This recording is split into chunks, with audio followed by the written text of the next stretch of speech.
Hello दोस्तों, welcome to my channel. आज कुछ सीखना है में आपका स्वागत है। दोस्तों, लास्ट टाइम मैं जो लेक्चर्स ले रहा था सॉलिडवर्क्स के, जो मैंने बीच में स्टॉप किए और मैं आज वापस वहाँ से मैं कंटिन्यू कर रहा हूँ जहाँ से मैंने स्टॉप किए थे। तो चलो, हम लोग सीखते हैं। बीच में थोड़ा मेरा पर्सनल प्रॉब्लम की वजह से जो गैप आया था, आज हम लोग मैं वहाँ से अब शुरू कर दूँगा और फिर डे टू डे जो वीडियोस मैं आपके लिए दूँगा, जो सॉल्ववर्क्स के आगे के जो भी फीचर्स हैं वो हम लोग डे टू डे कंप्लीट करेंगे। तो चलिए देखते हैं। जो लास्ट वीडियो था वो जो मैंने लॉफ्ट का जो वीडियोस था वो हम लोग ने कंप्लीट किया था। आज हम लोग सीखने वाले हैं, तो हम लोग देखते हैं यहाँ पे। तो फर्स्ट ऑफ ऑल आपको सॉल्ववर्क्स ओपन करना है। यहाँ पे जाके न्यू में जाके पार्ट में ओके करना है।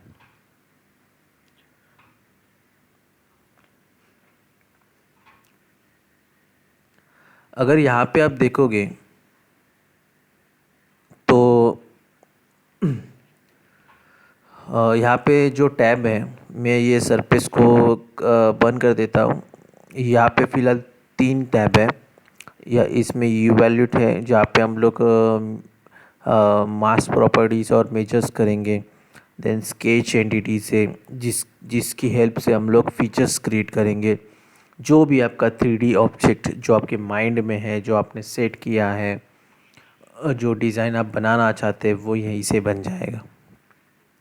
और भी बहुत फीचर्स है।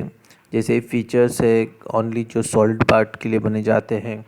और इसमें फ़ीचर्स है जैसे surface designing, sheet metal designing और बहुत सारे जो ऑप्शंस है मैं आपको आगे आगे दिखाते जाऊंगा। फ़िलहाल हम लोग फ़ीचर्स में जाते हैं। फ़ीचर्स में देखिए यहाँ पे, हाँ, हम लोग ने बॉस पहले कंप्लीट किया था, revolve, then swept, then loft. फिर मेरे वीडियोस बंद हो गए और मैं आज वापस शुरू करने जा रहा हूँ। तो जो लॉफ्ट है वो हम लोग ने कंप्लीट किया था। आज हम लोग सीखने वाले हैं बाउंड्री बॉस। मैं थोड़ा उसके बारे में बताना चाहता हूँ। जो बाउंड्री बॉस है वो थोड़ा लॉफ्ट जैसा ही है। एक साइड में प्रोफाइल स्केच है, फिर गाइड कर्व है, सिमिलर लॉफ्ट जैसा ही है। बट लॉफ्ट जितना यूज़ होता है ये फीचर्स के टैब में, उतना बाउंड्री बॉस यूज़ नहीं होता है। मैंने आज तक जो जॉब किया है वहाँ पे मैं जितना भी सॉलिडवर्क्स यूज़ किया हूँ, तो इसमें ये बाउंड्री बॉस ज़्यादा यूज़ नहीं किया है मैंने। मे बी इसका यूजेस कहीं और जगह होगा। मैंने आज तक जो भी यूज़ किया है उसमें उसका यूजेस आया नहीं। तो फिर भी हम लोग ये सीखते हैं ये कैसे यूज़ करना है। तो चलिए देखते हैं। फ़िलहाल हम लोग को 2 स्केच डिज़ाइन करने पड़ेंगे। जैसे लॉफ्ट में करते हैं। पहला स्केच मैंने फ्रंट प्लेन पे निकाला। जो एक रेक्टेंगल ये स्क्वायर है या रेक्टेंगल, आप जो चाहिए। आपको सर्कल ड्रॉ करना है, आप सर्कल ड्रॉ कीजिए। It's depend on you. So मैंने यहाँ पे 200 डायमेंशंस डाला है। यहाँ पे भी मैंने 200 ले लेता हूँ। आप एक जगह 200 डाल के एक this line and this line को आप इक्वल कर सकते हैं। Then I'll finish my sketch and I'll take one more plane for, uh, from this reference। ये फ्रंट प्लेन है। फ्रंट प्लेन से मैं एक अनदर प्लेन क्रिएट करूँगा, जिसका मिनिमम डिस्टेंस जो मैं देने वाला हूँ वो भी आपके डिज़ाइन के ऊपर डिपेंड करता है। सो यहाँ पे मैं 500 ले लेता हूँ। इसका ऑफसेट डाल देता हूँ क्योंकि मुझे वो साइड चाहिए। प्लेन को आपको चूज़ करना है, आपको कहाँ पे उसको सेट करना है। एक तो फ्रंट के आगे वाले साइड में या बैक साइड में। यहाँ पे फ्लिप कर सकते हैं, उसका प्लेन का जो ऑफसेट है आप फ्लिप कर सकते हैं। आपको यहाँ पे चाहिए तो आप यहाँ पे रख सकते हैं, और यहाँ पे चाहिए तो आप यहाँ पे रख सकते हैं। तो यहाँ पे मैंने 500 डिस्टेंस प्लेन सेट किया। अब ये प्लेन में एक स्केच ड्रॉ करने जा रहा हूँ। दोस्तों, स्केच कैसे ड्रॉ करने हैं मैंने पिछले वीडियोस में बताए थे। जो मैंने शुरुआत की थी सॉलिडवर्क्स की, तब बेसिक स्केचेस के साथ शुरुआत की थी। वहाँ पे मैंने सब तरह के स्केचेस बना के दिखाई है। तो अगर आपको वो नहीं आ रहा है तो आप पहले वो वाले वीडियोस देखें, फिर ये वाला सीखिएगा। अगर आपको आ रहा है स्केच ड्रॉ करना तो आप यहाँ से कंटिन्यू कर सकते हैं। तो ये मैंने स्केच ड्रॉ कर दिया। ये रोटेट जो सेंटर वाला स्क्रोलर रहता है उसको होल्ड करके रखना है, तो ये ऑटोमेटिकली रोटेट होता है। मतलब हम लोग को सेंटर वाला स्क्रोल प्रेस करके इसको रोटेट करना है, तो जो डायरेक्शन में हम लोग को चाहिए हम लोग कर सकते हैं।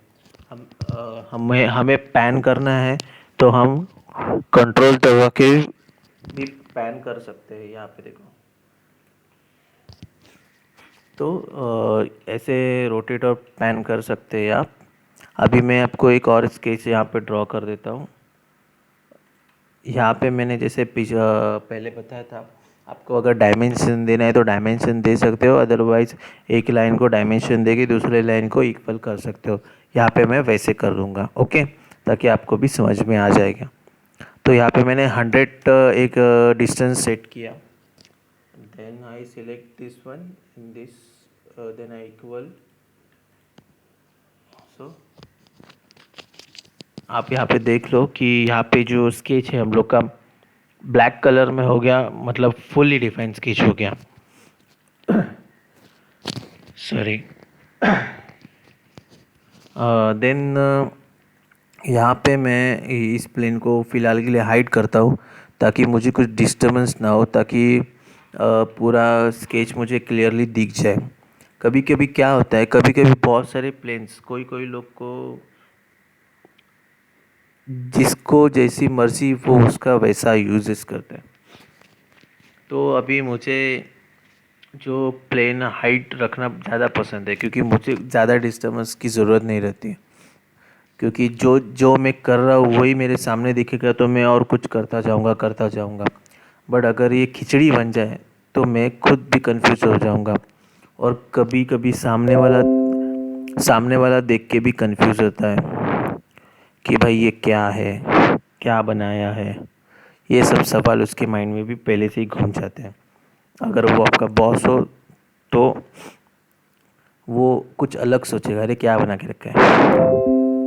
तो इस सब चीज़ों में ध्यान रहे, जो आपको करना है वही रखना है, जो आपको नहीं करना है तो उसको आप हाइड करके रख सकते हो।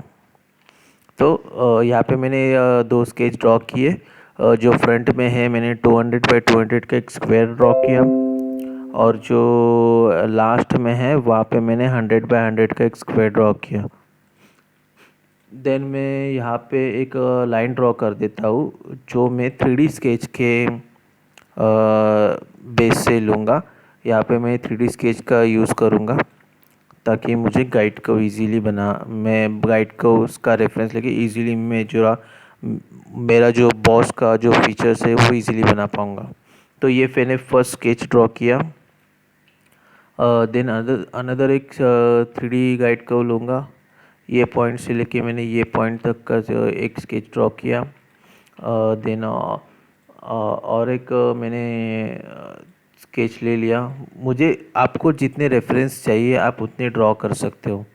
ये भी आपके ऊपर डिपेंड करता है, आपके डिज़ाइन के बेस के ऊपर डिपेंड करता है कि आपको अंदर से भी एक कॉन्फिडेंस आ जाता है। अरे मेरा ये बीच बीच में थोड़ा डिस्टर्बेंस आ रहा है क्योंकि मेरे सिस्टम की मेमोरी के लो होने की वजह से ये मुझे मैसेज दिखा रहा है। तो ये जो स्केचेस होते हैं वो डिपेंड ऑन जो आपकी डिज़ाइन के बेस पे होते हैं। आपको कितने रेफरेंस देने हैं, कितने प्रोफाइल रखने हैं, ताकि आपका जो 3D ऑब्जेक्ट है जो आपने पेपर में बनाया है, एक A4 के पेपर के शीट में जो कॉन्सेप्ट के फेस में अपने जो डिज़ाइन किया है वो आपको एक्चुअल 3D में मिल जाए। तो आपको ये आपका माइंड के ऊपर भी डिपेंड है। तो एक मैं गाइड को ले लेता हूँ, जो यहाँ पे मैंने ये पॉइंट से लेके ये पॉइंट पे कनेक्ट कर दिया। अभी मैं यहाँ पे बॉस फीचर्स का यूज़ कर रहा हूँ। यहाँ पे बॉस का फीचर्स का यूज़ किया है मैंने बाउंड्री का। तो यहाँ पे डायरेक्शन 1 में आप देखोगे तो आपको सिलेक्ट करना है एक पहला वाला प्रोफाइल। लॉफ्ट का फीचर्स आप जब ओपन करते हो तब ऊपर की तरफ डायरेक्शन 1 और डायरेक्शन 2 ऐसा कुछ लिखा नहीं रहता है। वहाँ पे एक प्रोफाइल एंड देन यहाँ पे गाइड कर्व ऐसा लिखाई देगा कुछ। तो यहाँ पे मैंने एक सिलेक्ट किया पहला डायरेक्शंस। देन यहाँ पे डायरेक्शन 2 में लॉफ्ट में क्या होता है, 2 प्रोफाइल स्केच सिलेक्ट करना पड़ता है, एक फर्स्ट और एक दूसरा, और वो मस्ट है और मैंडेटरी भी है, तब भी जाके आपका लॉफ्ट बनेगा, अदरवाइज़ आपका लॉफ्ट क्रिएट नहीं होगा। ये आप ध्यान में रखो।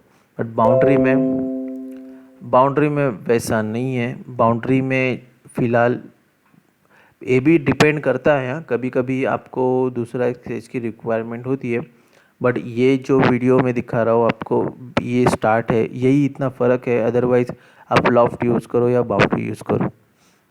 अभी मैं बाउंड्री में जो फर्स्ट डायरेक्शन में एक स्केच सिलेक्ट किया, देन दूसरे डायरेक्शन में मैंने ये फर्स्ट गाइडलाइन सिलेक्ट की। जो देखो मेरा पूरा स्केच ये स्क्वायर बॉक्स एक ही रेफरेंस में सब चला गया, एक ही डायरेक्शन में उसने अपना फ्लो कर दिया। मैं और एक 3D स्केच सिलेक्ट गाइडलाइन के भी यहाँ पे सिलेक्ट कर देता हूँ। तो ये देखो ये और एक गाइडलाइन से लेके इसने ए वाला कॉर्नर सेट कर दिया।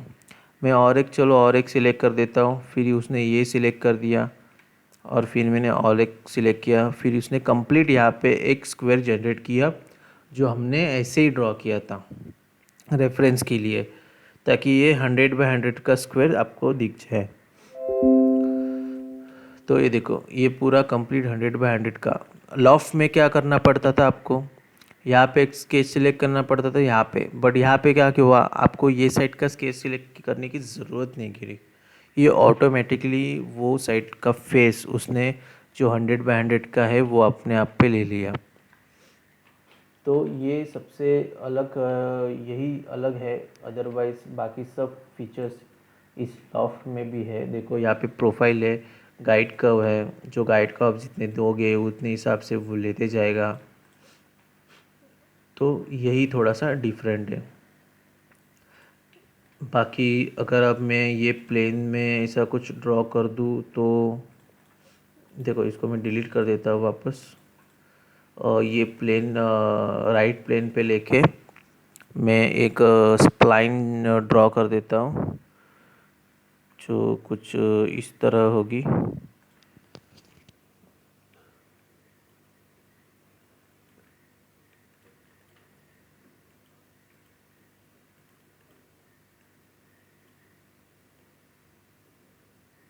देखिए मैंने इस तरह कुछ लाइन ड्रॉ की है। अभी मैं वापस सेम बाउंड्री बॉक्स यूज़ करता हूँ।